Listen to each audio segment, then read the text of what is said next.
আজকে প্রথম আমি বাচ্চাগুলোকে একটু বের করে চেক করব যে এই ডিমগুলো কি বেবি হবে কিনা। আলহামদুলিল্লাহ সবসময় সবগুলো বাচ্চাই দিয়েছে, আজ পর্যন্ত এমন হয় নাই যে ওর একটা বাচ্চা হয় নাই ডিম থেকে।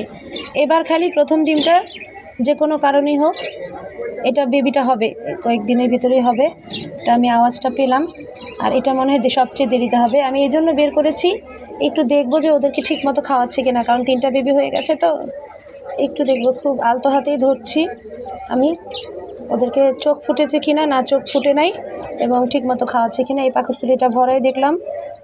এবার এটা সবচেয়ে বড় বাচ্চাটা, যেটা সবচেয়ে আগে হয়েছে, ওর চোখ ফুটেছে, দেখুন ওর চোখটা ফুটেছে এবং ওর পাকস্থলীটা ভরা আছে। আর এটা হচ্ছে সবচেয়ে ছোট্টটা, যেটা লাস্ট গতকালকে দিয়েছে। একদমই আলহামদুলিল্লাহ ওর পাকস্থলীও ভরা আছে, খাওয়াচ্ছে।